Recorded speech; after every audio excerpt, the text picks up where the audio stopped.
Good morning and welcome. Lovely Friday morning, and we're happy to be here. This is the Friday edition of Sports This Morning. It's been a good day so far, and there's a lot to talk about. My name is Yemi Adebayo. It gives me so much pleasure to be here this morning, and a whole lot to talk about this morning. Of course, we'll be starting with the Australian Open right about now. The men's singles semi-final, the much anticipated semi-final clash between Roger Federer and Rafael Nadal. Both guys right about now should be stepping to the courts. We'll talk about that this morning. We'll also preview the women's singles final tomorrow. We'll look at that on the show this morning. Of course, we'll be looking at the 2014 African Nations Championship, the quarterfinal pairings, and we'll look at Nigeria's participation so far and how far we think that the team can go. We'll look at that this morning. Of course, at this time of the season, there's a lot of transfers. We'll be talking about transfers this morning. Who's going to where, who's staying put, and who's making the move. Of course, we will also take a look at the English Premier League. This weekend, it's not the English Premier League that will take center stage, but of course, it's going to be the FA Cup 4th round fixtures. Arsenal will be playing today, so we'll take a look at all of that. We'll look at some big games across the big leagues in Europe. We'll go to Germany, France, Italy, Spain. We'll look at some of the big matches to look out for in that. And in between all I've said, we'll also take a look at the papers. But of course, let me quickly introduce my partners on the show this morning. And I'm going to do a good job this morning of introducing the guys that we're going to see. I'm going to call their names properly. I'm not going to make the mistake this time. Yeah. From my immediate right is Telema Davis. Good morning, Telema. Good morning. Good to be here. Tonte. Good morning. It's a pleasure to be here once again. Okay, let's dive straight into it. Today, the semi-final, much anticipated semi-final between. I'm going to start with you, Telema. What should we be expecting? Roger Federer and Rafael Nadal. I don't know. It's very hard to predict. It's very hard to say where the pendulum will swing. Well, I'm actually expecting another win in this one. I'm expecting Nadal to go through to the final. Your reasons? He's actually going to establish himself as world number one. Roger Federer has actually come out to say that 2014 is easier, but I still do think that Nadal actually has this game to go. Okay, Tonte, I don't know if you agree or disagree.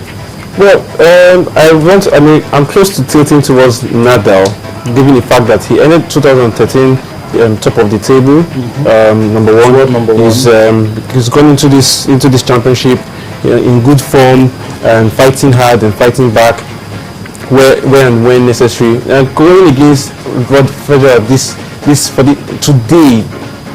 going to be a difficult one to call really, because Federer is also determined to, and he has said it, that 2014 is here. So whatever come up with, he's going to fight for it. I know both guys were stretched in their quarterfinal matches, but I'm coming to you now, Telema. Rafael Nadal told us is about some injuries to his palm and his wrist, and I don't know if that's going to affect him against. He's suffered a lot against Grigor Dimitrov. Lost the first set, had to come back, and I don't know if that will have any role to play in today's semifinal. I think it should actually have a role to play. However, just as it actually did show against Dimitrov, grit, will, passion, determination should actually pay off and work on for him. Tonte, I don't know if you're still on that. Yeah, well, people think the injury will tilt the balance towards. Talking about injuries trying to be a debilitating factor in this case is a given right now for them. They are familiar with injuries. They know what the game is like. They know what the pressure. And this was the match I was alluding to. Suffered a lot. Even we know that Nadal with the big serves, the power and the pace. Even that was a major issue for him. And I don't know. Against Federer, someone who's used to finesse, slicing the ball and all that. I don't know if it's going to count. Well, for this game, everything is going to count. Yes. Everything, whatever in fact, the state of your mind is even the most powerful weapon in this contest today. And really, I don't know. It's a difficult one to call, really. But it's going to be an entertaining game. Okay. Well, we keep our fingers crossed. Tell him, let me quickly ask you, are we going to see another 5-setter? Is it going to be in 3 straight sets? Or we're going to see, it's going to drag long? I think we're actually up.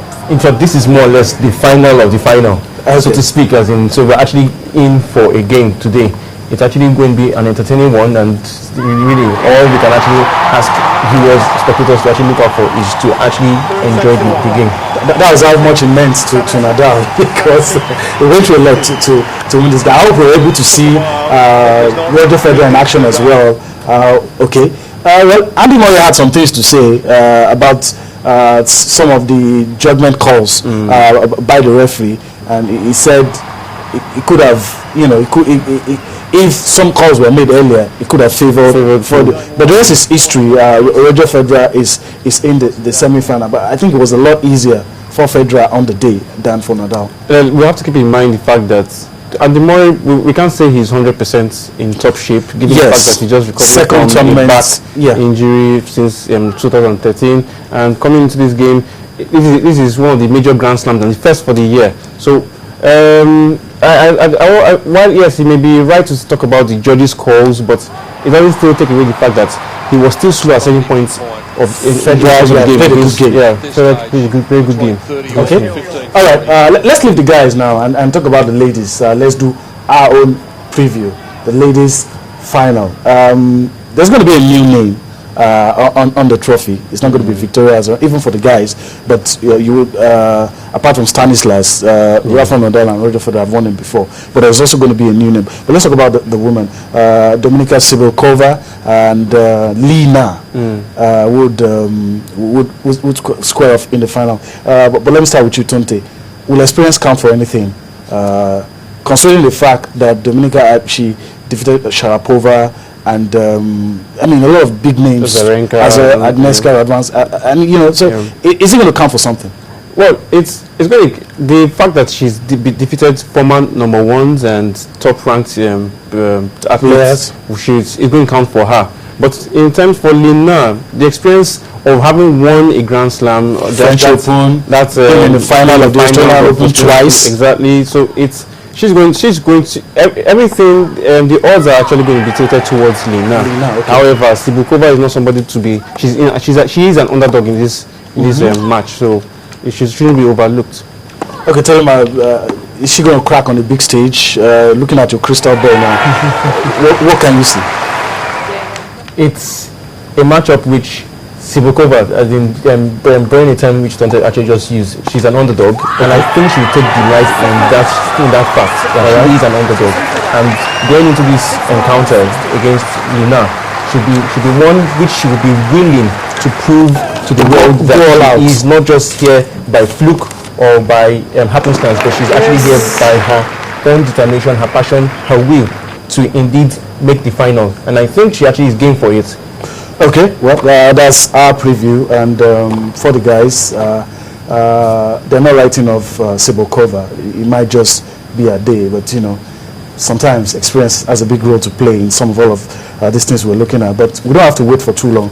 Tomorrow is the day, the women's final. We're right about now, that much anticipated semi-final clash between 17th Grand Slam winner Roger Federer and world number one Rafael Nadal is currently going on. We're going to go on a break right now. We're going to take you to the United States of America, give you some action from the NBA. The Miami Heat taking on the LA Lakers. The Lakers coming over from the D-League. The alley-oop for Chris Anderson. The Birdman was checked in and was set up by James. Meanwhile, the champion is more and more fatigued. Oh, beautiful pass. Marshall on the hop from Meeks. Also, you look at the maybe Nick Young, that's about it. Otherwise, you got Kelly or Meeks. But see, that's what Paul Gasol got to do. He got a chance to dominate them down low. He's got to make those other players, but he's got to. LeBron going behind the back, going 1-on-3. Battier for 3.